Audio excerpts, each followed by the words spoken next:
Not many civilizations are as mysterious as ancient Egypt, a powerful empire that lasted over 3,000 years. It gave us pyramids that still stand and myths that still inspire. It's one of the most explored places on Earth, yet somehow we still find exciting stuff. In Abydos, archaeologists just uncovered a 3,600-year-old royal tomb. It's huge! It has golden hieroglyphs of deities covering the entrance, but the pharaoh's name? It's not there. It's missing. Who was this ruler, and what new chapter could this open in Egypt's story? If there's one place in Egypt where the line between life and demise feels thinner, it's Abydos. To the ancient Egyptians, this was sacred ground. They believed it was the burial place of Osiris, the god who literally passed away, had his remains separated, and came back to life to rule the underworld. Because of that, Abydos became Egypt's spiritual gathering place. Pharaohs built amazing temples here, like the Temple of Seti, famous for its King's List, a wall that has the names of 76 pharaohs carved in it. Pilgrims came from across Egypt, leaving offerings and participating in Osiris festivals, where his demise and rebirth were ritually reenacted. It wasn't just symbolic worship, it was Egypt's version of Comic-Con. But instead of cosplaying superheroes, people reenacted gods coming back to life. Obviously, pharaohs competed to be buried as close to Osiris as possible. Abydos became part cemetery, part holy city, part afterlife insurance policy.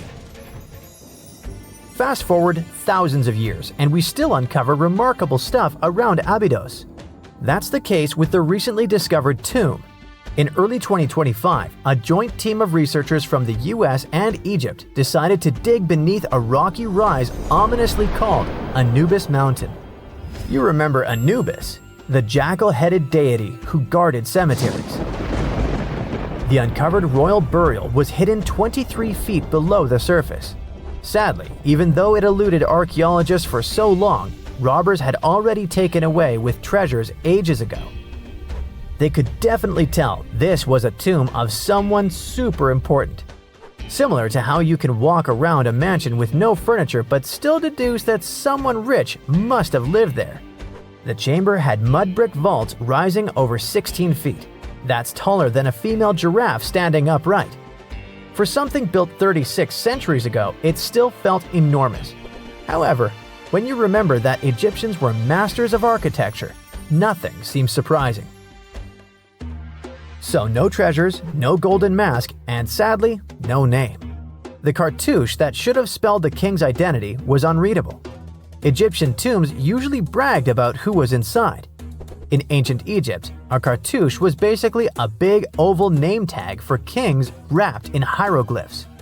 Think of them as VIP passes that worked in both this life and the next. Without it, your soul couldn't check into the afterlife hotel.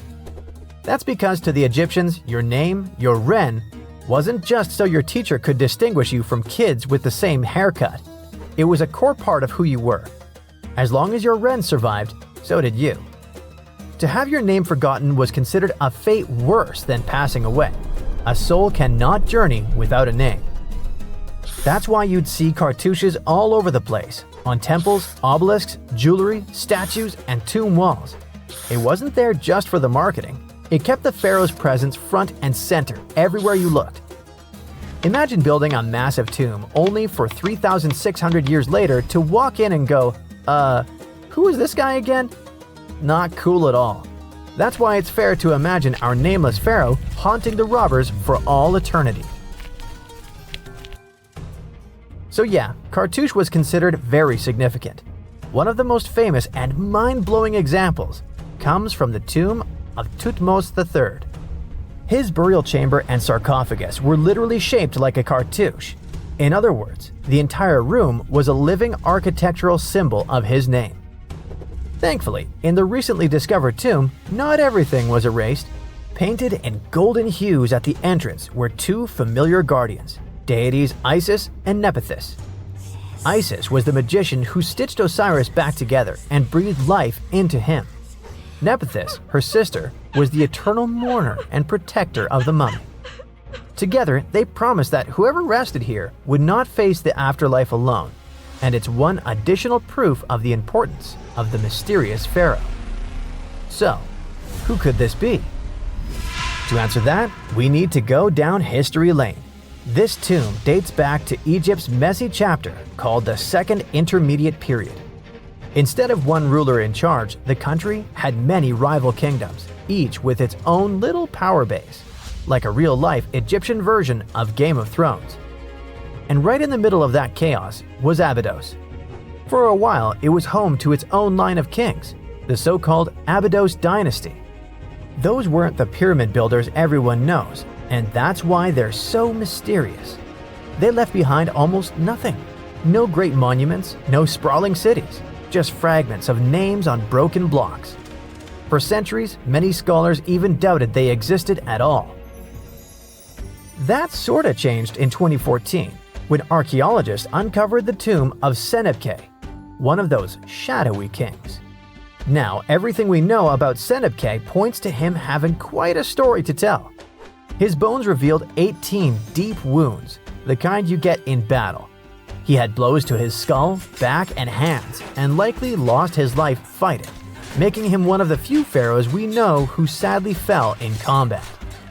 His tomb was modest, with reused artifacts from earlier kings, but it delivered one priceless thing: proof. Until Senebkay, the Abydos dynasty was just a theory. With him, it became real. And that's why the new discovery could be a big deal.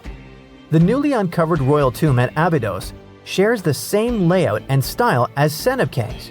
It has limestone chambers, mud brick vaults, and protective deities, although it's much bigger. Which again raises the possibility that we're looking at an even earlier, more powerful ruler of Abydos. Whoever he was, he wanted to be remembered alongside the greats. Which is ironic, because it seems that history tried erasing him. Perhaps additional findings alongside his tomb could tell us more. Yes, there's more, and it's actually pretty cool. Not far from Abydos, in the village of Banawit, archaeologists uncovered a Roman-era pottery workshop. Yeah, you heard that right, a pottery factory close to a pharaoh's burial ground. The site had huge clay kilns, storage rooms, and even broken shards called ostraca. They were basically ancient sticky notes, except instead of shopping lists, those had receipts scratched onto them in Greek and Demotic Egyptian. Little records of everyday transactions, the kind of thing you'd never expect to find near a lost dynasty king. Honestly, the potters missed a chance. Forget boring receipts, they should have been selling Osiris's mugs and Anubis figurines to pilgrims and tourists. But that's not all.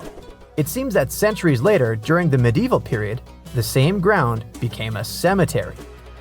Archaeologists found mud brick graves with skeletal remains. This could mean that Abydos kept its aura of significance for hundreds of years after the Age of Pharaohs. So why this hill again and again? Is this place really a getaway to the afterlife? It is, after all, the very place where Osiris is said to rest.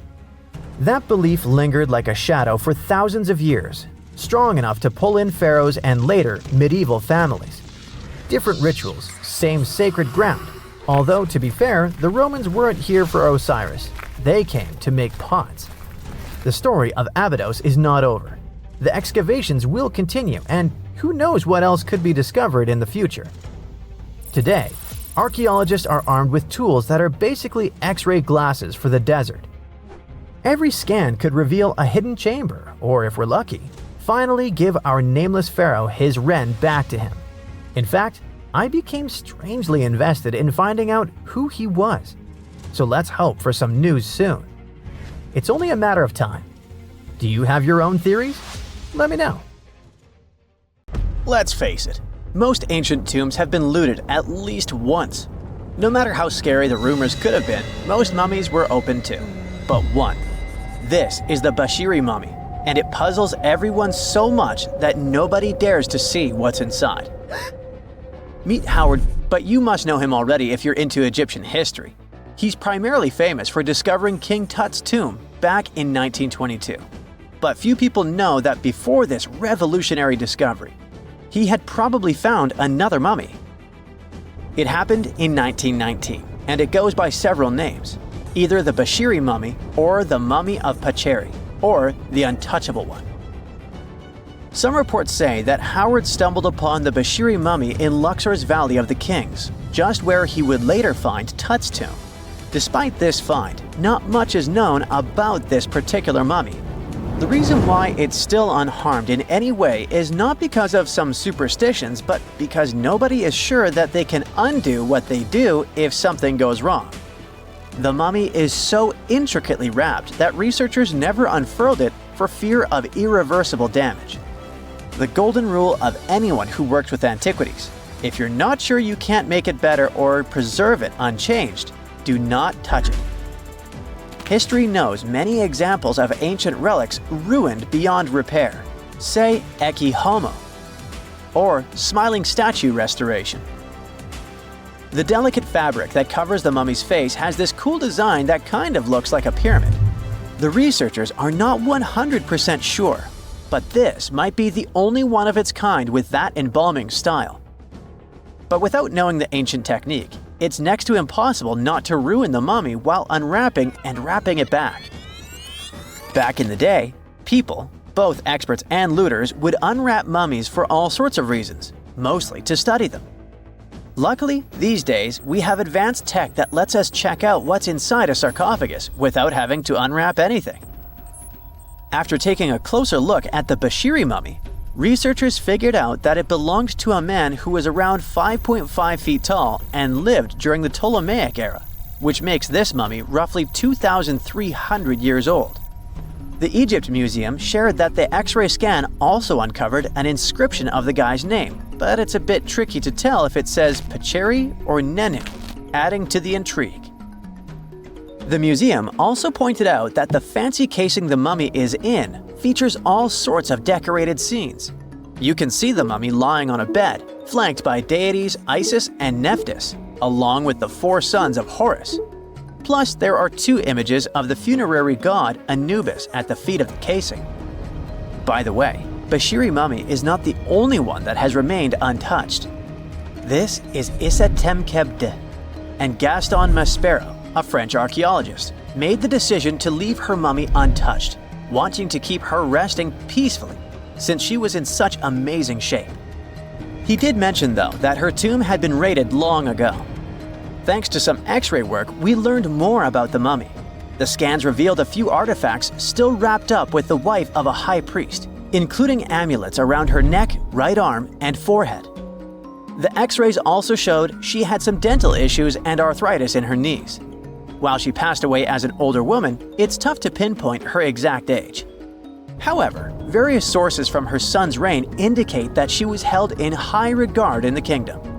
Isatemkebd served as the sister wife of Penejam II. You got me right, they were related by blood and were siblings, but back then it was pretty common to get married this way to preserve the purity of the bloodline. Say that to Habsburg, duh. Their chase for purity only led to inbreeding and the notorious Habsburg's jaw. Right, I guess we should not judge ancient Egyptian rules and morals, but what we can say for sure is that both Bashiri and Isatemkebd were incredibly lucky to stay untouched. The odds were not in King Tut's favor, though. The researchers' work hit him hard. The tomb itself was discovered in 1922, but it wasn't until 1925 that the nested coffins were opened during an excavation. The outer coffin, held together with silver pins, opened up to show another coffin shaped like a mummy, decorated with colorful glass and flower garlands. There were worries about the king's mummy because it had been exposed to moisture. The middle coffin was pretty heavy and didn't have any handles, so they had to be super careful taking it out. Inside the innermost coffin, which was solid gold and wrapped in a red cloth, they found the royal mummy, and this all went down on October 28, 1925. Tutankhamun's mummy, measuring about 6.07 feet, fit snugly into the innermost coffin, which was 6.17 feet long. You can already tell there was a problem, right? Imagine how hard it is to extract something as fragile as an ancient dried-up mummy, especially when there's not much room for maneuver. Plus, the mummy looked sus. It was pitch black. Howard Carter, the lead archaeologist of the expedition, estimated that around 2 buckets worth of oils had been poured over the mummy. but care had been taken to avoid the mask and feet. It was made to preserve him better. The body was positioned at a slight angle in the coffin, and there was a noticeable difference in the amount of dark oils on the right and left sides, indicating that the coffin might have tilted while being lowered into the sarcophagus. This oil created moisture inside the coffins, and over time, it reacted chemically, which Carter described as a sort of slow, spontaneous combustion, leading to the carbonization of the linen wrappings. Unfortunately, the combination of heat and moisture took a toll on the mummy's trappings as well. The crooked flail fell apart, the resin scarab cracked, and the threads holding the hands and mummy's bands started to decay, making everything quite fragile. Plus, the oils hardened over the years, effectively gluing the mummy and mask to the coffin's bottom. To try and separate the mummy from the inner and middle coffins, they were placed in the sun for several hours, reaching temperatures of 149 degrees Fahrenheit. Despite this effort, the mummy remained stuck, so the initial examination had to be done right where it was. The first part of Tutankhamun's mummy the researchers checked out was his lower legs and feet, meaning they started the examination from the bottom up. As they peeled back the bandages, they uncovered the first of many treasures wrapped up with the king. They took their time to carefully document and photograph everything they found. The inner layers of bandages were in pretty bad shape, mostly turning to dust, making it tough to figure out how everything was originally wrapped. Still, the overall methods matched what was seen in other nobles' mummies from that time. Lots of folded linen pads were used to shape the torso and thighs. The outer and inner bandages were made from fine linen, while the middle layers were coarser. They had some intricate bandaging around the shoulders and chest with a similar style around the groin. Each limb, along with fingers and toes, which were fitted with gold caps, was wrapped separately. Tutankhamun even wore gold foil sandals on his feet. They hoped to separate the mummy from the coffin by removing the outer bandages, but the resins had stuck the body to the coffin. So, the researchers ended up chiseling it out. To do this, they had to cut the torso in half at the hips and disarticulate the arms to continue unwrapping. Each part was treated with hot paraffin wax for stability, and later the hands and feet were reattached with resin. Finally, they used hot knives to detach the head from the mask. To check the teeth, it was decided to make an incision around the jaw and neck, which was later fixed with resin. So technically, the scientists did all they could to preserve the mummy, but still, in a way, it ended up being damaged beyond repair. What do you think? Should they have left it in the coffin? Or did they do the right thing? Let us know in the comments. One more step in the wrong direction, and the crossbows will release their arrows. If you open the wrong door, you'll end up in a river of mercury. It's almost impossible to get out of this place, but it is even more difficult to get here. No, this is not a location from an adventure movie, but a treasure hunter. This is a real giant tomb filled with traps and streams of toxic mercury. And it's not somewhere deep in the Amazon jungle or an unknown island. This tomb is located in central China, near the city of Xi'an. And you know what the coolest thing is? This tomb was built more than 2,000 years ago. And even now, in the 21st century, we still don't know how to get there. But let's start from the beginning. Many of you have probably heard of terracotta statues. Thousands of clay sculptures of people.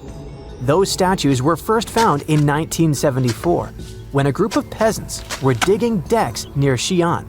They found a detailed human-sized figure, and that was 1 out of 1,000. Each figure was made as realistic as possible. Each of them was unique and had its distinctive details. More than 50 years have passed, and scientists are still digging up these sculptures. The number has already exceeded 8,000. But what are they doing there? What is their purpose? Terracotta sculptures are kinda guarding the tomb of Emperor Qin Shi Huang. He was such an influential man in China that he wasn't just buried in a tomb. His servants created a giant coffin complex the size of a small town. So, if thousands of clay guards symbolically protect this place, it's difficult to imagine what's in the center of this ancient, gigantic tomb. But first, Let's find out who Qin Shi Huang was, and then move on to the dangerous traps. He was the first son of the ruler of the Kingdom of Qin. It was one of the 6 kingdoms that existed on the territory of modern China. In 2059 BCE, when Qin Shi Huang was born, those 6 kingdoms were independent and separated from one another.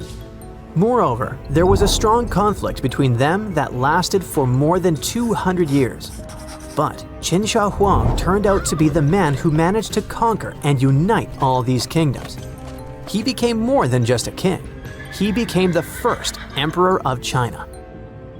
But how did he complete a seemingly impossible task? Natural disasters, clever strategy, tactics, and skills helped him to conquer the 6 kingdoms. Scientists are still arguing about some of the details of how this happened. All that can be said is that Qin Shi Huang was a very wise and intelligent emperor. So it's not surprising that his burial turned out to be so huge. He was buried in the largest and most luxurious funeral complex in the history of China. The area the size of a small city contains many underground caves filled with things an emperor could need in the afterlife. In ancient China, as well as in ancient Egypt, people believed that when an emperor went to the other world, he could take with him those things that were buried with him.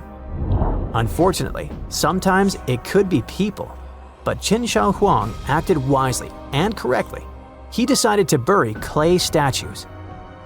But the coolest thing is that the architects and builders of this complex made it impregnable. The whole area holds many secrets, historical artifacts, and priceless objects. There's a beautiful place with the emperor's body in the center of this tomb. Imagine how many treasures you can find there, and all of them were meant to remain untouched and unseen by other people. And we probably won't be able to get to them, at least in the near future. Ancient Chinese historian Sima Qian wrote something about the tomb about 100 years after the emperor's burial. He said that this place had dangerous traps inside the tomb that would destroy anyone who dared to enter the tomb. The engineers installed crossbows with loaded arrows and also poured a huge amount of mercury, simulating the movement of rivers. Of course, that was 2,000 years ago, and crossbows probably don't work anymore. But what about mercury? This toxic metal has no expiration date. It's shiny and moves quickly in liquid form. It looks beautiful, but don't touch it. Even a small drop of mercury can cause damage to your body. Inhalation of its vapors or ingestion causes damage to nerves, the liver, kidneys, and many other symptoms. And that's just one drop. Imagine how dangerous rivers of this substance can be. Who knows how much mercury was loaded there by the tomb builders? But even if you dodge all the traps and don't end up in the poisonous river, mercury would still be able to harm you. Its vapors can pass through the cracks in the walls. This means that the entire tomb is probably soaked in this substance. And by the way, this is not just a guess. Scientists have measured the mercury level at the excavation site and found that it's much higher than normal. But why mercury? In ancient China, mercury was considered the elixir of youth, the source of immortality. According to the records, Qin Shi Huang often took pills with this element. Perhaps this was the reason that his life ended at the age of 49. In any case, people can damage ancient structures and artifacts during excavations. For example, archaeologists caused great damage to Tutankhamun's tomb during its exploration. You dig around, but then suddenly the entrance collapses and you destroy vases, scrolls, interior decorations, and other stuff. But even if you do everything carefully, the writing and drawings on the walls can be destroyed by sunlight or oxygen. Places where there has been no fresh air and ultraviolet radiation for thousands of years have their own chemical composition that can be damaged by contact with the outside world. In the 1970s, when archaeologists were excavating terracotta sculptures, the paint pigment fell off the statues because of contact with the sun and air. Fortunately, the archaeologists quickly adapted and created a technology that allowed them to get the statues out without damaging the paint. It was a long and careful process, but it was worth it, and here's why. According to ancient writings, the emperor created an underground kingdom with a beautiful palace in the center. He decorated the ceiling of this palace with expensive pearls. You know why? To simulate the stars in the night sky. And that's just the ceiling. It's difficult to imagine how the walls, floor, and tomb of the emperor are decorated. Besides, scientists expect to find many other statues that copy the emperor's servants. So, in simple terms, the tomb of Qin Shi Huang is a paradise for archaeologists and historians. But of course, it will take more than one generation before they extract all the treasures. Some experts predict that the excavation of the entire tomb could take centuries. But of course, new archaeological technologies can change everything. For example, non-invasive research methods mean you don't have to enter the tomb. You can see it through a special device. Another idea is the use of muons. Those are subatomic products that appear as a result of the collision of cosmic rays and atoms in the Earth's atmosphere. The point is that these muons can penetrate through solid objects, just like X-rays. Or how about nanotechnologies? Imagine millions of tiny digger robots climbing into a tomb and starting to scan the area.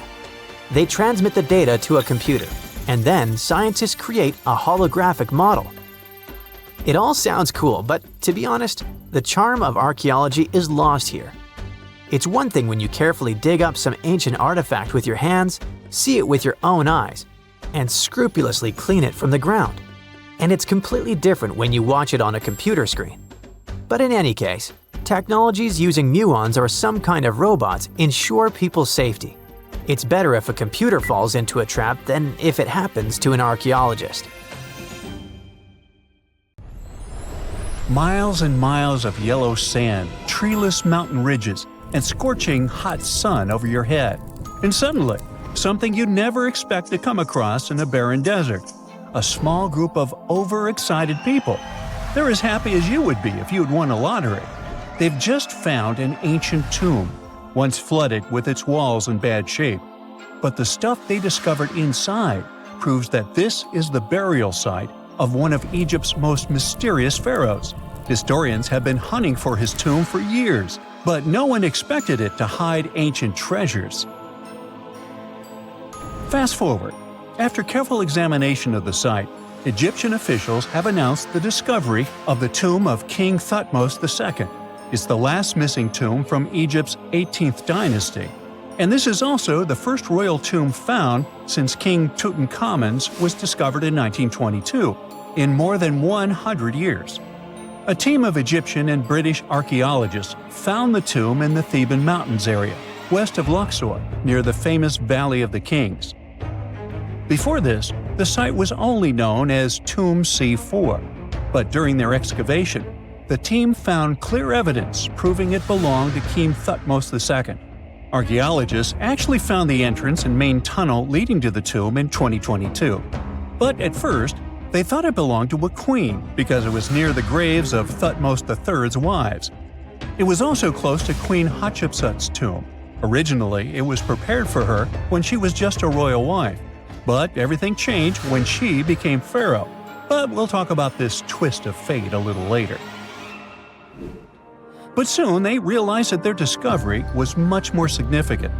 They found alabaster jars with Thutmose II's name and the words "deceased king" written on them. That's when they realized that the tomb was actually his final resting place. Sadly, Thutmose II's tomb has seen better days. According to the head of Egypt's antiquities sector and the leader of the Egyptian excavation team, the tomb suffered major damage from ancient floods not long after the pharaoh's death. Water swept through the burial chamber, likely destroying or displacing many of the original artifacts. Much of what had been once inside the tomb was moved elsewhere in an attempt to salvage it. The researchers found out that the tomb had a basic design, with an entrance, a sloping main corridor, and a burial chamber. The corridor was coated in white plaster and rose about 4.5 feet above the floor of the burial chamber. A large staircase and a very large descending corridor of the tomb indicated its grandeur.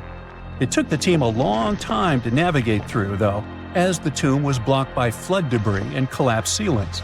only after crawling through a 32-foot passageway with a small 16-inch gap at the top, the worst nightmare for those of us with claustrophobia, were they able to reach the burial chamber. There, they were in for another surprise. They cleared the debris, expecting to find the crushed remains of a burial beneath. But the tomb turned out to be completely empty, and it was not due to robbery. It had been deliberately emptied. The researchers soon realized that the tomb had been flooded since it had been built underneath a waterfall. It happened just a few years after the king's burial, so the contents of the tomb were moved to another location. That's why there was a second corridor in the tomb. It was most likely made to help remove King Thutmose II's body from his flooded tomb. Despite the damage, the excavation team made some really exciting discoveries. They found traces of mortar decorated with blue inscriptions, yellow stars, and fragments from the Book of Amduat, one of the most significant funerary texts in ancient Egypt. The book was meant to guide the deceased through the underworld, ensuring a safe journey to the afterlife. Now, how about we sneak a peek at ancient Egypt's 18th dynasty? It was all about conquering lands, expanding the empire, and building jaw-dropping monuments. Some of the biggest names from that era, Thutmose I and Thutmose III, both legendary warrior kings who left their mark in history. Thutmose I was a fierce fighter who led major military campaigns, pushing Egypt's border further south than ever before, all the way to the fourth cataract of the Nile. His victories gave Egypt access to new trade routes, stronger political ties, and more wealth. His conquests were so significant that they were recorded in the tombs of his top officials.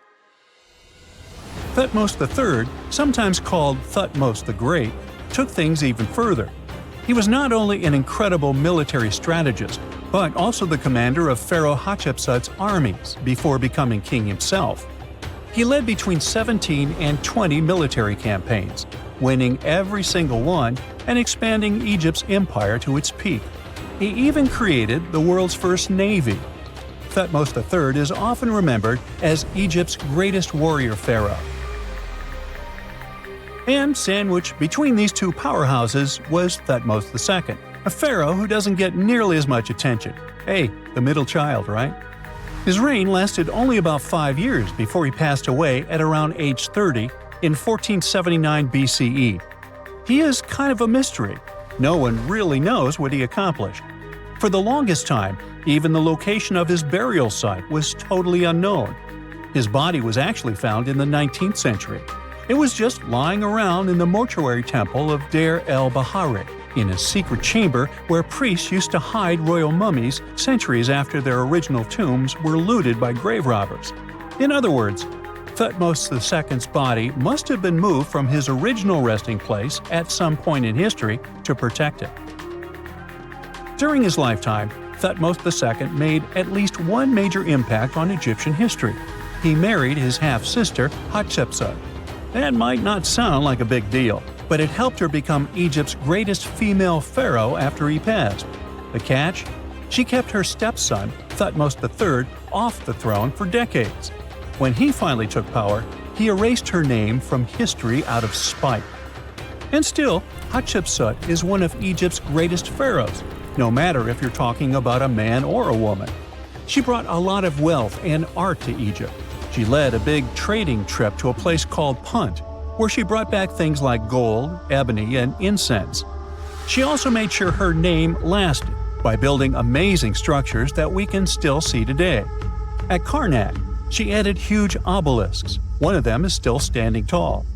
She also was the one to build the Temple of Deir el-Bahari with its countless columns. She was buried there. Interestingly, Hatshepsut was often shown in art as a man with muscles and a beard, like how pharaohs were usually depicted. But she made sure there was always something in the artwork that reminded people she was a woman, like calling herself Daughter of Re or His Majesty herself. When she passed away in 1458 BCE, Egypt wouldn't have a female ruler as powerful as her until Cleopatra, about 1400 years later. According to Egypt's Supreme Council of Antiquities Secretary General, isn't that a mouthful? Hatshepsut's name actually appears in Thutmose II's tomb, meaning she might have even handled his burial. As for their final resting places, well, Hatshepsut was buried in the Valley of the Kings, and Thutmose II's mummy is now in the National Museum of Egyptian Civilization, alongside other ancient Egyptian rulers. It gives visitors a rare chance to see the remains of a nearly forgotten pharaoh. Now, experts consider the discovery of his tomb to be one of the most significant in recent years.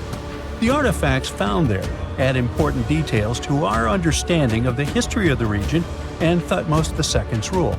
And even though the tomb's design is fairly simple and follows the same architectural style preferred by later Egyptian rulers, its historical importance is undeniable.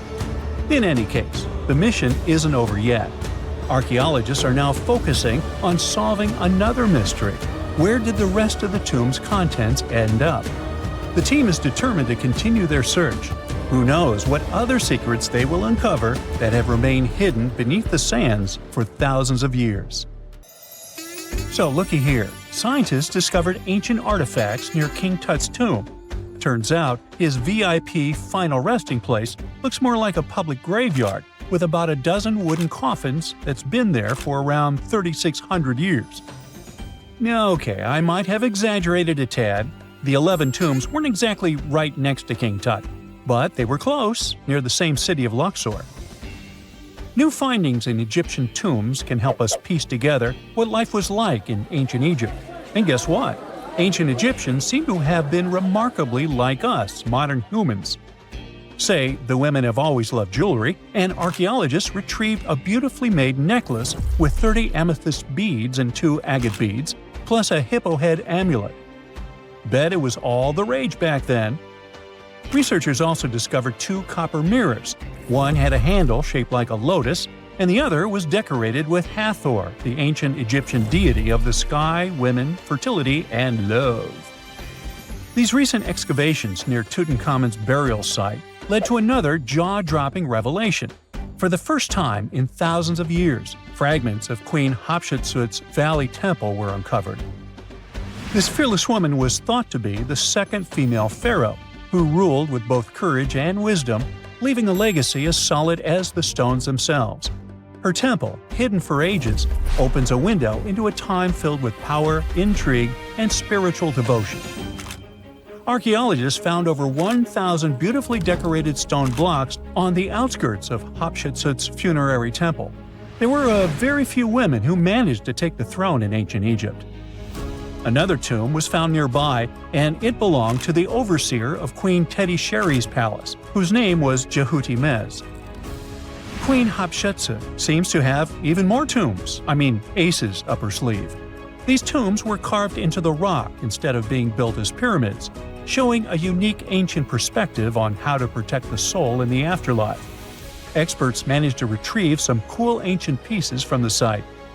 Toys made of clay, mummy masks, winged scarabs, and some amulets.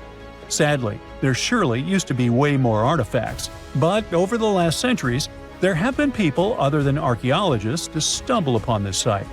It's likely that looters got to these tombs before them and may have taken some valuable items.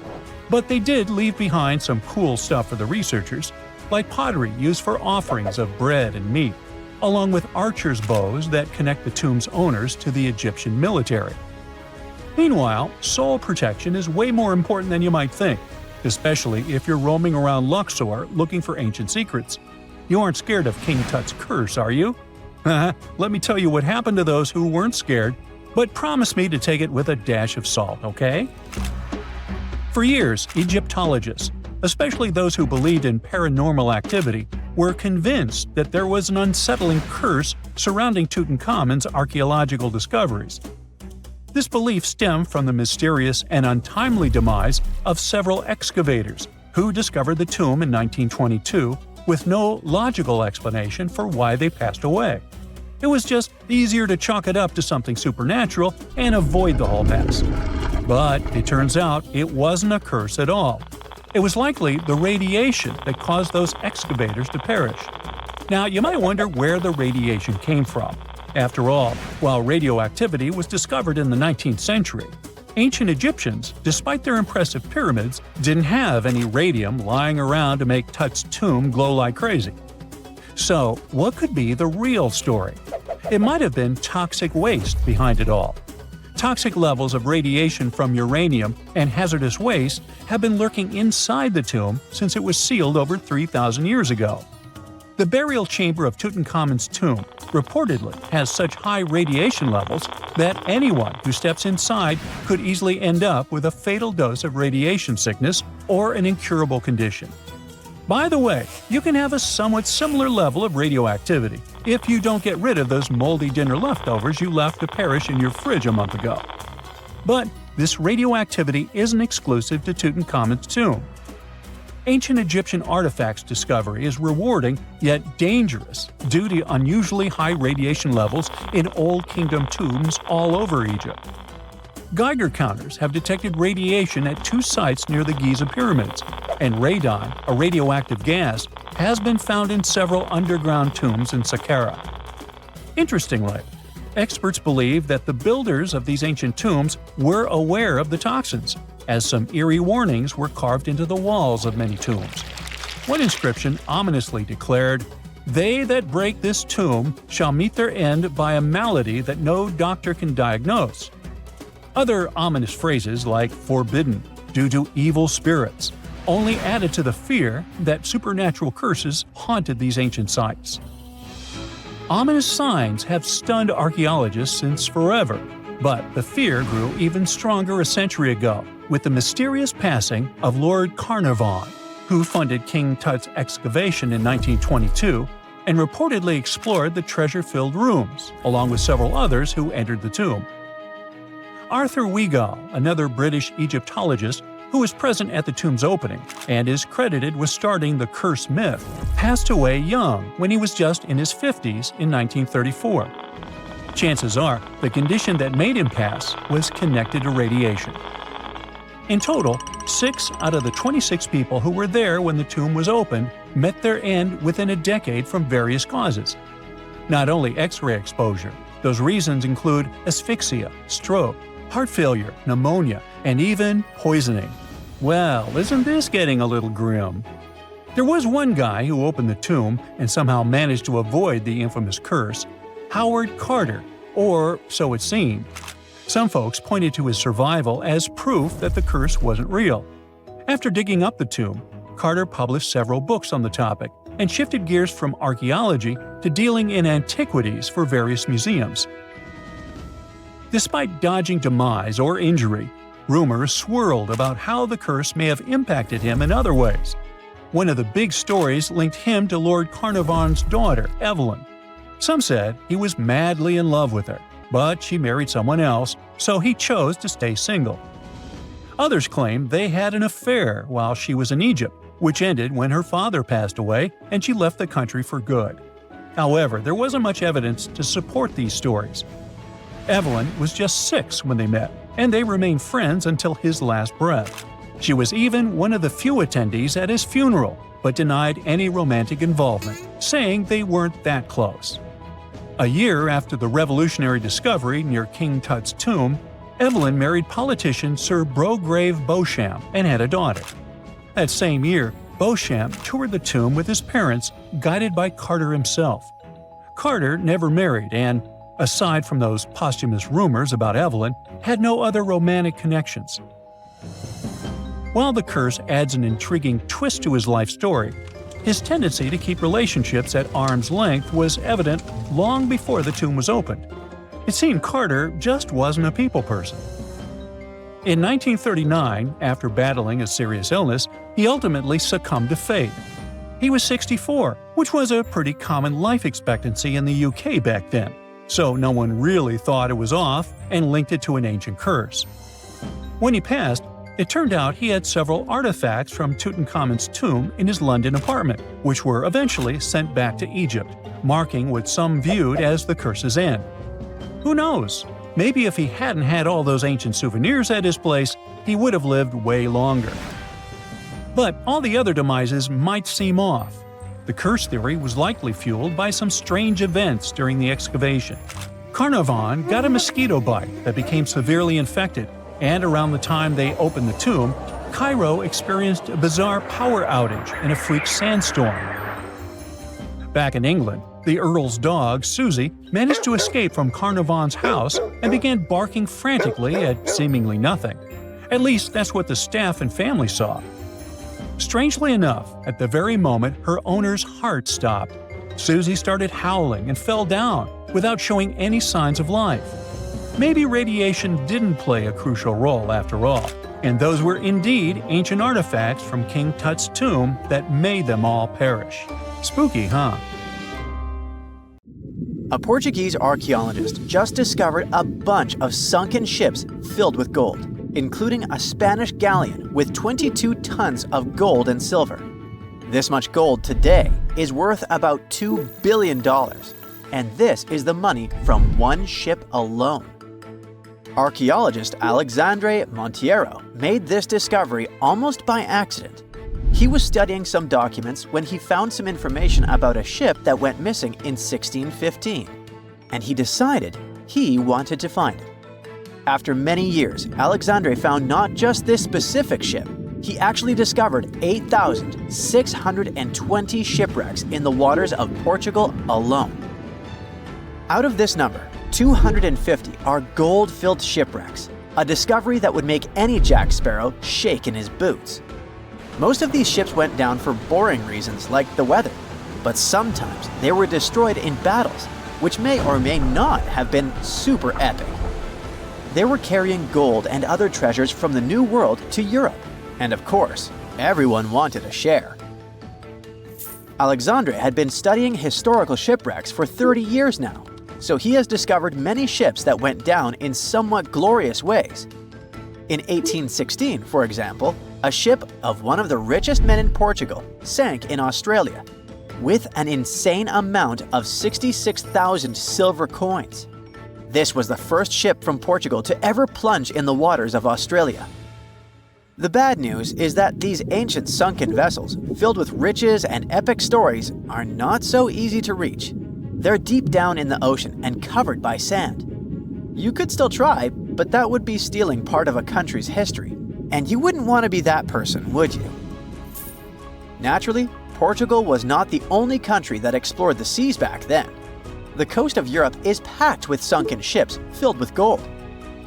In fact, there are about 1 million historical shipwrecks underwater right now, and the treasures abandoned under the sea might be worth around $60 billion. It's an insane amount of money, but let me tell you that these gold-filled sunken ships aren't really worth the hassle.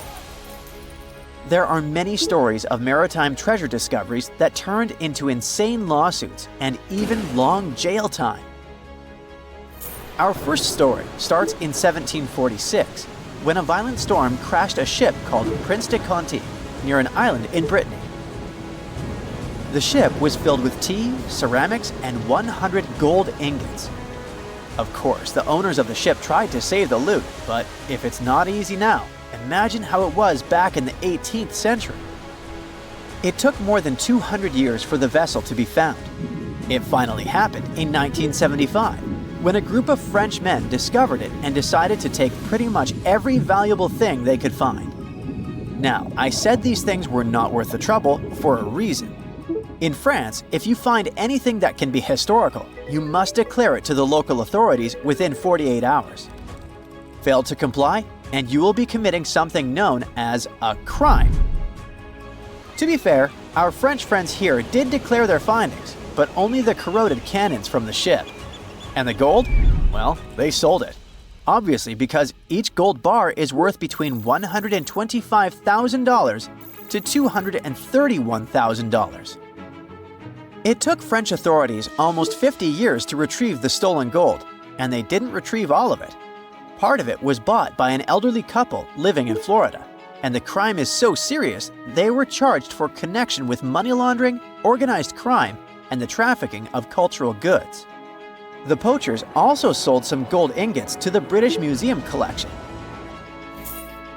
Now, let's go back to the 1850s, when a steamer called SS Central America traveled from Panama to California and back again. This was during the California Gold Rush, a time when 300,000 people moved to California to dig for gold. Because the travel route was not easy breezy, people needed to carry their gold around on big ships. This is where our friend SS Central America comes in. In 1857, the ship had 578 people on board and about 10 tons of gold. Very few survived, and around $100 to $150 million in gold went down with the ship. All of this explains why in 1988, a group of investors from Columbus decided to finance a research project to find this ship. The research was led by a guy named Tommy Thompson. Tommy was really crazy about the idea of finding this sunken ship filled with gold. It took him years to find the exact location of the SS Central America, especially because the ship was 7,500 feet beneath the surface of the Atlantic Ocean, and retrieving it required a lot of fancy tech. A group of 161 investors paid for his adventure, but it goes without saying that they were not doing this out of love from their hearts. They invested $12.5 million in this project because they were expecting to earn at least 10 times more. But since life is not all sunshine and rainbows, 39 insurance companies sued the research team as soon as they retrieved the gold.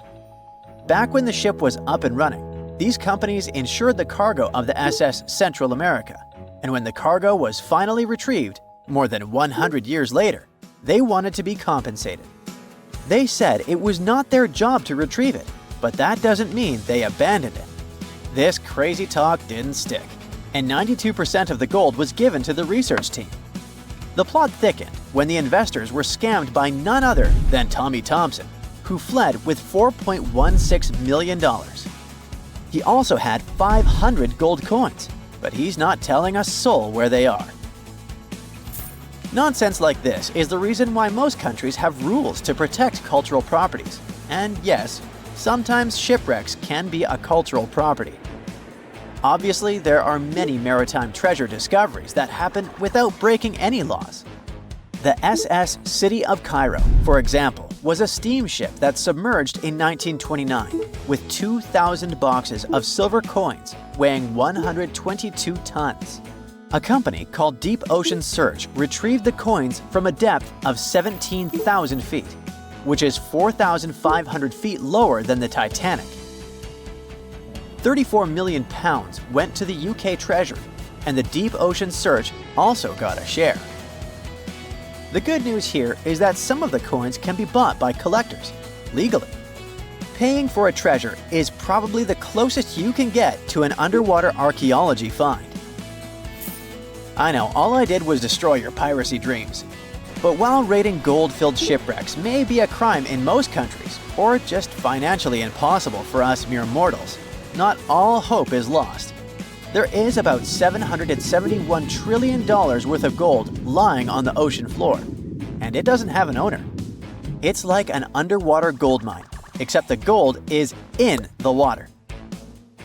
You know how the water of the ocean is salty? Well, the gold gets mixed with the minerals in the water, so it's not like you stumble upon a gold nugget on the beach. Each liter of ocean water has 13 billionths of a gram of gold, and it's very difficult to extract such tiny particles of gold from the water. But that doesn't mean people haven't tried, and, of course, there's been a scam here too. In the 1890s, a guy claimed he had invented a thing that would suck gold from the seawater. When he got enough money, he fled the country with the cash. If you really want to get some gold, you could try to extract it from the Earth's core, which has 1.6 quadrillion tons of gold. There's 16 times more gold in the Earth's core than what humans have mined in the whole of history. No hoax involved here, because nobody has dared to go down there yet. With archaeologists discovering gold-filled sunken ships out and about, maybe we can make our own maritime treasure discoveries, or at least save enough money to buy some silver coins. It all started out as an ordinary working day for Gary Johnson, who was driving his excavator at a quarry in Oxfordshire. He was clearing the clay when, all of a sudden, he hit a bump. It turned out to be a huge footprint, and no animal from today could have possibly left it. Then Gary noticed another huge footprint, just 10 feet ahead, and then another one. He soon realized those could be dinosaur footprints. And he was right. There were a total of about 200 huge footprints from 166 million years ago, or the middle of the Jurassic area, crisscrossing the limestone floor. Scientists started digging at the location in June 2024. The longest trackways they found are around 500 feet long. It wasn't the first major discovery in the area. Back in 1997, they found 40 dinosaur tracks nearby while digging in a limestone quarry. This time, the team took 20,000 photos of the new prints and made 3D models using flying drones. In total, there were 5 pathways at that site. 4 of them were made by sauropods, which were huge plant-eating dinosaurs that walked on all 4 legs. Their footprints kind of look like giant elephant prints, only way bigger, because these dinos could grow up to 60 feet long, about 2 times as long as a London bus. The 5th track might have come from a megalosaurus, a carnivore. Its footprint looks like the kind you'd see in a cartoon.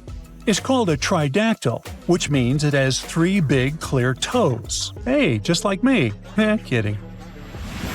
Unlike previous dinos, these guys could walk and even run on there too. Back then, the area they lived in was like a warm, shallow lagoon, and these dinosaurs squished through the mud, leaving their footprints behind. The footprints can help us learn how fast the dinosaurs moved, how they walked, how big they were, and what kind of environment they lived in. You can't learn all that from bone fossil records, which makes this discovery super important. Scientists think that a big storm helped save the prints in such great condition. It could have dumped a lot of mud on top of them, keeping them safe from being washed away. Just several months after the Oxfordshire discovery, scientists found over 260 matching dinosaur footprints more than 3,700 miles apart on different continents, in Brazil and in Cameroon. When they studied these prints, they realized they were about the same age and shape and came from the same type of land and plate tectonic contexts. Northeastern Brazil, and what is now Cameroon in Africa, is one of the last tiny land bridges where dinos could cross between the landmasses freely before the continent of Gondwana broke away completely, around 120 million years ago. Africa and South America started drifting apart around 140 million years ago, and the South Atlantic Ocean slowly filled the gap between them. As the land split, big basins formed, and rivers and lakes began to fill them up. The footprints were found in those very basins, on both sides of the ocean. Most of the prints were made by 3-toed theropods, which were meat-eating dinosaurs. But there were also prints from sauropods and ornithischians, who were herbivores. The plants in those river valleys fed the plant eaters, which helped build a whole food chain. And the muddy ground helped preserve the dinosaurs' footprints, just like in England. The latest footprint discovery, this time in the Scottish Isle of Skye, helped scientists learn something new about the dino habits. So far, they've found more than 130 footprints at Prince Charles Point. And it turns out that huge meat-eating dinosaurs and their plant-eating prey shared the same water here 167 million years ago. Some of the tracks were made by megalosaurs, meat-eating dinosaurs that were early relatives of the T-Rex. Others were from huge, long-necked plant-eaters. Some of them were 3 times bigger than an elephant. The scientists looked closely at the footprints to figure out how the dinosaurs walked and moved around. They believe the dinosaurs were hanging out near shallow freshwater lagoons, just like animals today gather around watering holes. Another important discovery from the Isle of Skye is 2 super rare fossils that are helping scientists rewrite the whole evolution of mammals. Some shrew-like creatures today live just around 1 or 2 years, right? Well, those little guys used to stick around for 7 years or even longer. Scientists found 2 nearly complete skeletons of it on Skye. One was a grown-up and the other was a young one. To figure out how these animals lived and grew, scientists used high-tech X-ray scans to look inside the rock and check the teeth, kind of like counting tree rings to find out how old the tree is. The younger creature was still changing to adult teeth, but was already about 2 years old, which is very unusual for small animals. It lived in the area during the Jurassic period, when sky was warm, tropical, and full of shallow seas and thick forests. Back then, these tiny and strange early mammals were just starting to appear in a world ruled by dinosaurs. But they were the beginning of the long line of mammals that would one day include cats, whales, and humans. Scientists are learning about the final days of dinos from a new fossil site in Argentina. Most of what we know about the impact of that dramatic asteroid hit comes from North America, where T-Rex and Triceratops once lived. But now, we get to see what happened further south. The team of scientists working in a local quarry found bones from hadrosaurs, which are pretty rare in South America. Long ago, this desert area was warm and full of plants like ferns and palms. There was a stream flowing through wide, flat lands, which helped bury and preserve the animals that lived there. Back in 2020, scientists were exploring the area when a paleontologist found a dinosaur foot bone. They kept looking even through heavy rain and discovered a whole group of fossils, not just from one dino, but from several of different ages, maybe even a whole herd. Another super important discovery here was a tiny mammal jaw with 5 teeth found just 2 hours after searching the site. The jaw came from a small plant-eating mammal. These creatures were about the size of a chipmunk and had very special teeth with ridges and grooves for chewing plants.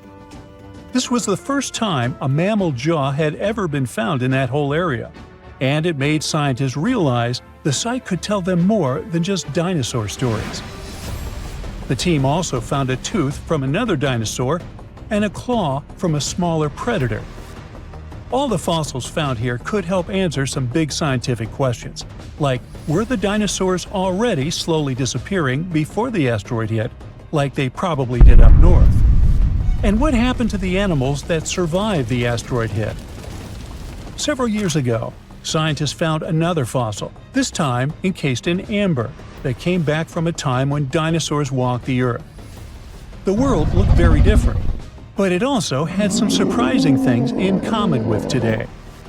Back then, the night skies were also lit up by glowing fireflies, and the dinos probably watched them like we do. The amber is 99 million years old, and this special firefly is only the second one ever found from the Mesozoic era. Finding these kinds of fossils is really hard, because fireflies have soft bodies that don't turn into fossils very well. That makes it tricky for scientists to figure out exactly how and when these beetles started to glow. But now, thanks to the newly found firefly, they believe the glowing started at least 100 million years ago. The fossil helps fill in the gaps in the evolution of fireflies and their ancestors. It shows that important parts, like their glowing bellies, have stayed the same since the middle of the Cretaceous period. Archaeologists have been studying Petra in Jordan for 200 years, and in 2024, they found something they had never seen before. It's a tomb with at least 12 complete human skeletons and artifacts that are over 2,000 years old right in front of the treasury. Bronze, iron, and ceramic items were placed with the deceased, which shows how people honored their loved ones when they passed away. It's a rare chance for scientists to learn more about the Nabateans, an ancient group of Arabian nomads who built Petra. The objects found in the tomb under Petra's treasury are in amazing condition, but the skeletons became fragile because it's damp inside the tomb. They plan to study the remains and extract DNA to see if the people in the tomb were related. While some scientists are solving tomb mysteries, others have trained AI to find new ancient sites for them. They've created an algorithm that works with a special type of satellite imagery. This technique uses radio waves that can peek under things like sand, soil, and even ice to find hidden objects. AI will help search a huge desert on the Arabian Peninsula called the Empty Quarter for archaeological treasures. The lead scientists of the experiment trained the algorithm to recognize hidden locations using data from a site they had found before. The new tech can discover buried structures within 20 inches, which is very precise. Another groundbreaking tech, LiDAR, which means light detection and ranging, helped archaeologists reveal new hidden cities all around the world. LiDAR can see big structures beneath layers of vegetation and map even subtle changes in ancient landscapes. They use it to scan large areas from a small plane flying over places that aren't so easy to study from the ground, like dense jungle. In 2024 alone, they found new Maya settlements in southern Mexico, gardens, roads, and rivers in Ecuador's Amazon rainforest, ancient ruins on the Pacific island of Tonga, and the remains of 2 medieval cities along the Silk Road route in Uzbekistan. Maybe some smart technology can also explain what Marge Simpson is doing on Earth in an ancient Egyptian tomb from 3,000 years ago. The drawing, featuring a woman with yellow-colored skin, a blue crown, and a green outfit, is alarmingly like the famous cartoon character.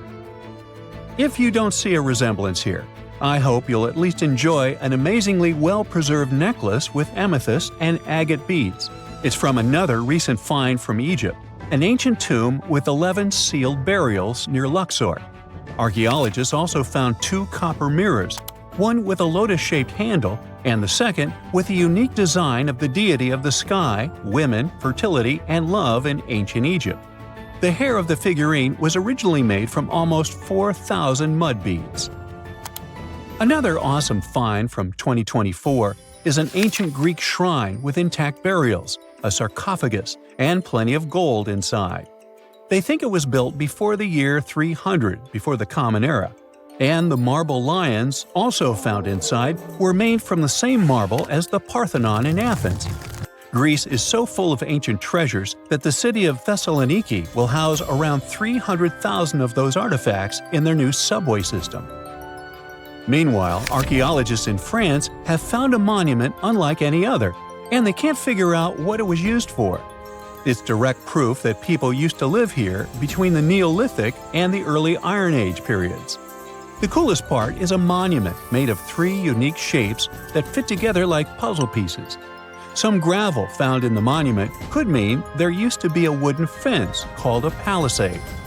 People who built it probably used it for protection or decoration. The team studied the layers of soil around the monument to learn more about its origins. The only tools found so far were sharp flint stones, not the cartoon characters, which were used during the Neolithic period.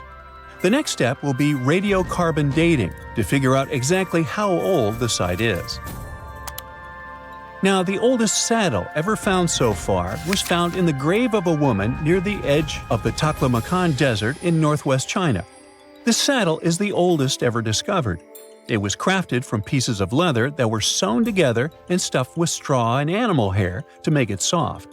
Now, normally, things made from natural materials like this don't last very long because they rot or fall apart. But the Taklamakan Desert is so dry that it helped preserve the artifact. The herdswoman who used the saddle was buried in her full riding attire, so this proves that not only men used saddles and took part in herding and traveling. Now let's shift to Guatemala, where an ornate jade mask made by the ancient Maya people was waiting for centuries to be discovered. Scientists use radiocarbon dating to figure out the age of the mask. They believe the mask may represent a Maya storm deity, a powerful figure in their mythology. These kinds of masks were often made to honor Maya royalty, and they were placed in the tombs of kings and queens when they were buried. The king's tomb was also decorated with carvings made using tools crafted from volcanic obsidian. After 15 years of searching, scientists may have finally figured out where the altar stone of Stonehenge comes from. They compared the tiny minerals inside the altar stone with rocks from many places in Wales and England and ruled out lots of spots. Then they found the perfect match with a place in Scotland, more than 466 miles away from Stonehenge. This area might even be Orkney, a group of islands in the far northeast of Scotland where a lot was going on during the Neolithic period. The big question now is how ancient people moved such a massive stone so far. The altar stone is over 16 feet long and weighs more than 6 tons. The new theory is that they might have used boats to carry it across the coastline and rivers. Once it was close to Stonehenge, they theoretically dragged it across the land using wooden sleds, ropes, and a lot of teamwork. Meanwhile, in the north of France, an ancient home popped to the surface during the construction of a new house. It turned out to be a luxury urban house for the elite from the 2nd century of the Common Era. The inside of the house was destroyed by a fire, but under the destroyed layer, there are beautiful, real-size fresco paintings. Turkish archaeologists unearthed the arm and foot bones of elephants that lived around 9 million years ago. They also found fossils of early horses, giraffes, and even saber-toothed cats. They've already identified 43 distinct types of animals from this site and collected more than 4,000 fossils. One more cool find from Turkey is a 64,000-year-old workshop inside Enkaja Cave. It looks like people used it for 24,000 years non-stop. There are some tools inside, like flakes and blades, which were made inside the workshop. In eastern Turkey, a farmer accidentally found a 1,000-square-foot mosaic from the late Roman or early Byzantine period just beneath the dirt. Experts say it's a one-of-a-kind thing from this region, and it's still in one piece after all this time. The pattern shows dozens of trees, plants, and animals that were found in ancient Turkey. There could be more treasures in the area, so they plan to keep digging. Our final stop will be in Sicily, where archaeologists uncovered a huge ancient thermal complex. Inside, they found 2 rooms with floors covered in colorful mosaic designs, along with a large courtyard surrounded by arched wings. As they kept digging, they discovered more parts of the ancient city. They found new roads and the remains of a huge complex, along with stretches of old stone walls that were part of the city's fortifications. These discoveries are helping scientists imagine what the city might have looked like during ancient times. No one knows for sure whether the bathhouse was built by the Greeks or the Romans, since both civilizations lived in Sicily long ago. Stonehenge wasn't a witchy monument to travel through time. It was actually constructed as a hope to build a different future. Recent research just found out that the monument was probably raised as an attempt to reunite the Britons during a period of big division. The thread of this story lies on the altar stone, the monument's most iconic rock. For years, scientists believed that the stones used in Stonehenge, including the altar stone, came from the nearby Preseli Hills in Wales. In this scenario, Stonehenge would have been built by a local community. That is, Neolithic people who would have found easy-to-access materials to build a ceremonial mound, a sundial calendar, and a final resting place, all in one. Things changed when another discovery was made. In 2018, leading-edge research pointed that the altar stone actually came from the River Tay region in northeastern Scotland, which is located over 400 miles away from Stonehenge. Scientists found similar rocks as such in Scottish monuments. You see, the altar stone is a recumbent stone, laying on its side. Many of the rocks were found in ceremonial stone circles in Scotland, and they are unique to this region. When this discovery broke through, it got archaeologists thinking. Maybe Stonehenge wasn't just a local project, but a wider collaboration between different tribes and communities across Britain. To understand this, we need to rewind to around 3000 BCE. That's when Britain still wasn't a unified country per se. Rather, it was a patchwork of tribes such as those coming from southern or eastern Europe, each with their own customs and beliefs. As an island, Britain's population changed many times. Britain was mainly composed of farmers who descended from people from the Middle East and arrived on the land around 6,000 years ago. This group thrived in the area until 2500 BCE, when another group coming from the regions of the Netherlands and Germany started to appear. These ones, also known as the Beaker people, were responsible for the large population turnover that Britain experienced during the Neolithic period and the years that followed. The beakers were called so because of a specific type of pottery they used to make and bury their loved ones with after their passing. It's possible that the original dwellers of the land didn't like it that their land was being repopulated. And what researchers suggest is that Stonehenge was this attempt to reunite the original Neolithic farmer population and regain some type of identity control over their land. They would have invested a lot of time and energy in bringing the altar stone all the way down from Scotland, without the help of wheel technology, for example. You see, the wheel had already been invented in Lower Mesopotamia, but since there was no Wi-Fi at the time, the Brits weren't aware of this technology until much later on. This whole territorial crisis could have driven locals to use their resources to move the altar stone to Salisbury Plain in England, in order to reunify the land. You see, Stonehenge wasn't built in one go. Its history dates to around 3000 BCE. That's when the monument was just a circular ditch and bank known as a henge. Inside, they placed wooden posts and possibly totem-like carvings. This version of Stonehenge wasn't about rocks yet. It was more of a ritualistic place and possibly a final resting place. They found several cremation pits from this period, making it the oldest resting place in all of Britain.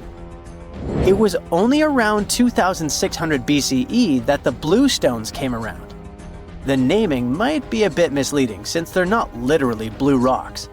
They have a bluish tinge to them when they're freshly broken, hence the name. These smaller rocks probably came from the Preseli Hills in southwest Wales, which is about 150 miles away from Stonehenge.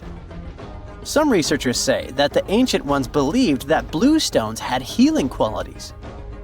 So we can maybe guess why they went through all of the trouble to move them from Wales to Salisbury Plains, huh?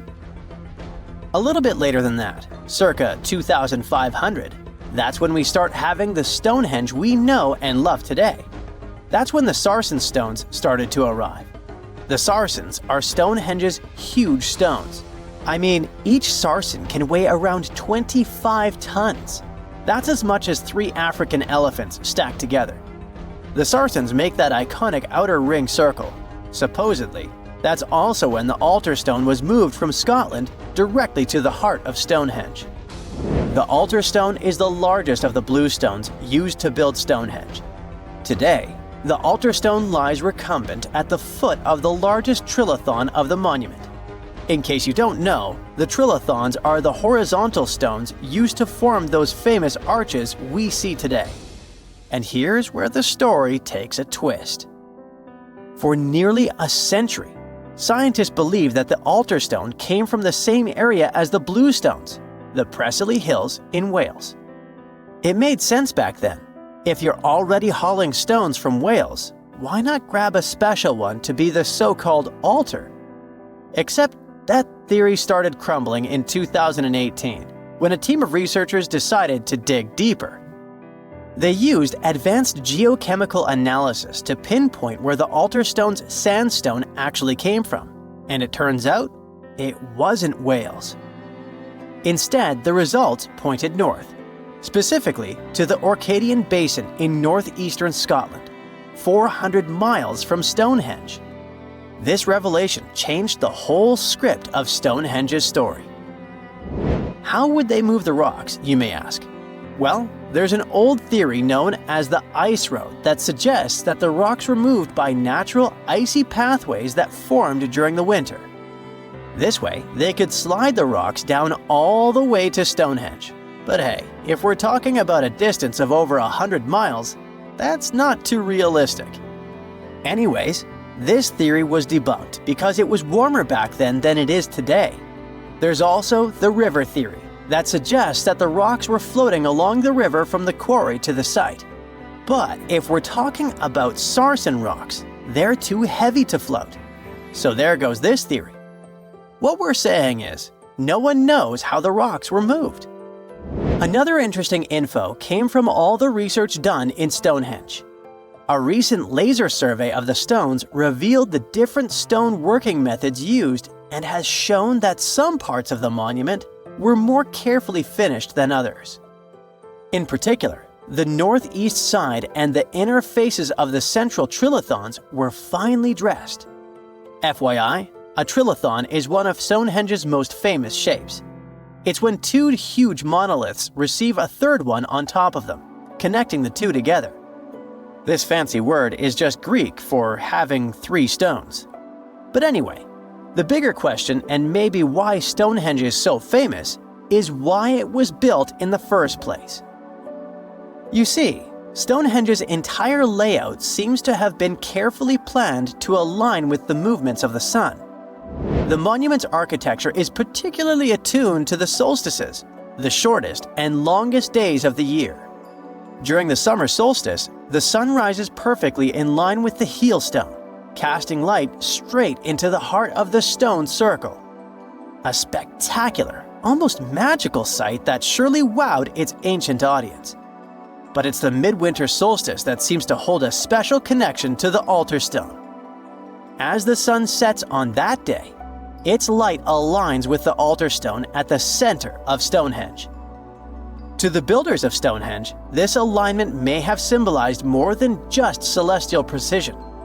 It likely carried profound ancestral and spiritual significance. The altar stone, illuminated by the setting sun, could have been seen as a bridge between worlds, connecting the living with their ancestors, the earth with the cosmos, and the present with the eternal. In a world without calendars, clocks, or weather apps, the solstices were everything. They marked the rhythm of life, guiding agricultural cycles and spiritual rituals alike. So Stonehenge wasn't just about the stones or the people who built it, but perhaps a way to honor their ancestral roots in an ever-changing world. Big news! Santa is real, and he looks like this.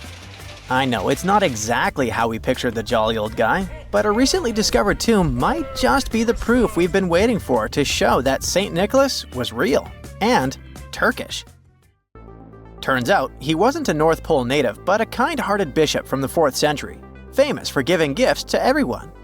The legend says he was a wealthy man born in the ancient city of Patara, modern-day Turkey, who traveled to the countryside to help the poor and the sick. For centuries, though, people couldn't be sure he actually existed. Some historical sources say he was buried in Myra, which is now called Demre, Turkey. Since the 80s, archaeologists have been digging around this area, trying to prove it. And now, their Christmas miracle has finally come true. After digging 6 feet deep in an annex of St. Nicholas's church, they uncovered a mysterious limestone tomb, about 2 meters long.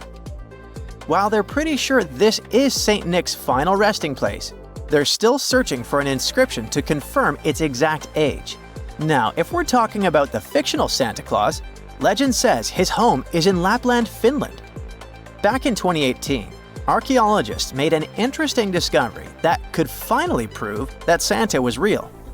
They were digging at a site called Tiny Aro when they stumbled upon about 200 burial pits.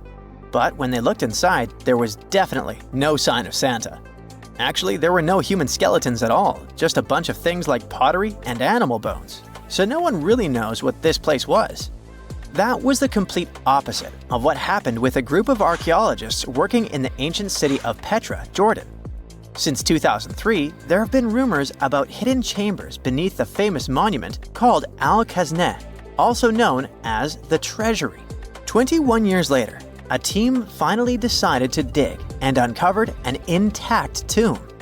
Inside, they found at least 12 human skeletons and artifacts, estimated to be over 2,000 years old. Hundreds of thousands of tourists travel to Al-Khazneh every year, and most of them probably go there to see the site of the Holy Grail in the movie Indiana Jones and the Last Crusade. So, do you want to know the funny part? One of the skeletons in the tomb was clutching a ceramic chalice that looked a lot like the Holy Grail. You probably remember the devastating fire that caused massive damage to Notre Dame in Paris back in 2019. Because of that, the building, originally built between the 12th and 13th centuries, had to be restructured. But archaeologists saw it as a golden opportunity to dig into the site and uncover its hidden secrets. the team was only allowed to dig about 16 inches beneath the floor, but that was enough. As soon as they removed the floor tiles and cleared away a thin layer of dirt, they spotted the top of a lead coffin. Then, they found some limestone sculptures, including life-sized heads and torsos. Altogether, they uncovered over 1,000 fragments of different works of art. Ancient statues have been found in the most random places, including a sewer. In July 2024, Bulgarian archaeologists were checking a Roman sewer in the ancient city of Heraclea Sintica when they found a nearly 7-foot-tall marble statue of Hermes, the Greek messenger deity. This town was completely devastated and abandoned after 2 earthquakes, one in the year 388 and the other in the year 425. But somehow, it didn't destroy this statue. In fact, its head was found in surprisingly good condition. Finding ancient artwork is definitely fascinating, but imagine stumbling upon an entire hidden city in the Amazon rainforest. Using high-tech lasers, researchers uncovered a lost civilization with thousands of structures and a whole network of roads, canals, and houses, all buried beneath the dense jungle. This city was built around 2,500 years ago, in an area located in the shadow of a volcano, which, by the way, could have erupted and destroyed this civilization at some point. It's hard to say exactly how many people lived there, but experts estimate they stayed up there for about 1,000 years. This discovery proves ancient people also had huge, organized cities in the middle of the Amazon. A similar thing happened in Campeche in southern Mexico. An archaeologist was doing some research on the internet when he accidentally discovered a hidden Maya city. This area, now called Valeriana, was huge, about the size of Edinburgh, the capital of Scotland. It had pyramids, sports fields, amphitheaters, and paths connecting different districts. Thanks to satellite images, archaeologists uncovered an entire unknown civilization from the Bronze Age. They were checking out aerial images when they discovered 100 prehistoric settlements in the Pannonian Plain, a region that includes parts of what's now Serbia and Hungary. The people who lived there are now known as the Titsa site group, and it looks like they were a pretty well-organized society, skilled at growing food, hunting, and fishing. Google Earth helped a team to uncover a mysterious set of 400 ancient gates in Saudi Arabia. These gates, scattered across the desert, are thought to be from thousands of years ago. They're made of stone and arranged in weird formations that have left archaeologists scratching their heads. I mean, they don't look like they were meant for funerals, and they don't seem like structures where people lived. So, we still have no idea what they are. Technology is really changing archaeology. Thanks to artificial intelligence and, well, a $1 million prize, we've finally been able to decipher part of an unreadable and super damaged ancient scroll. The Herculaneum scrolls were discovered by workers digging up the ancient town of Herculaneum near Pompeii in 1752. But their condition was so bad that, for years, they were considered indecipherable. Thankfully, AI has helped unveil their secrets. Based on the studies so far, experts believe that one of these scrolls was written by a philosopher who valued pleasures, like music and food, above all else. No doubt, Stonehenge in England is one of the most mysterious places on Earth. Some theories even suggest it was built by extraterrestrials. After more than a century of research, archaeologists are still figuring out how it came together. See that big altar in the middle? Turns out it came all the way from Scotland. And that's pretty wild, considering this massive sandstone block weighs over 6 tons, and the people who built Stonehenge more than 4,000 years ago didn't have the luxury of wheels or modern tools. We can find some pretty amazing stuff in the oceans too. In 2013, a mysterious shipwreck was found about 20 feet underwater off the coast of Kenya. At the time, no one knew where it came from, but now, researchers are pretty sure this could be a ship from Vasco da Gama's fleet. You know, the famous Portuguese navigator, best known for being the first to sail from Europe to India by rounding Africa's Cape of Good Hope. If it's confirmed, this shipwreck could be one of the earliest European shipwrecks in the Indian Ocean. Ancient treasures can take many forms, including a bottle. Recently, archaeologists in Norway uncovered a 150-year-old message in a bottle during an excavation of a Viking burial mound. The bottle contained a letter written by Anders Lorange, an archaeologist who worked on the site back in the 1800s, along with his business card and a few coins wrapped in paper. The letter gave some details about the excavation, though it seems Lorange got a few things wrong, like the exact number of Viking shields discovered. At the end of the letter, he wrote a personal note in runic script, "Emma Gade, my girlfriend." So it gave us not only insights into history, but also a peek into his love life.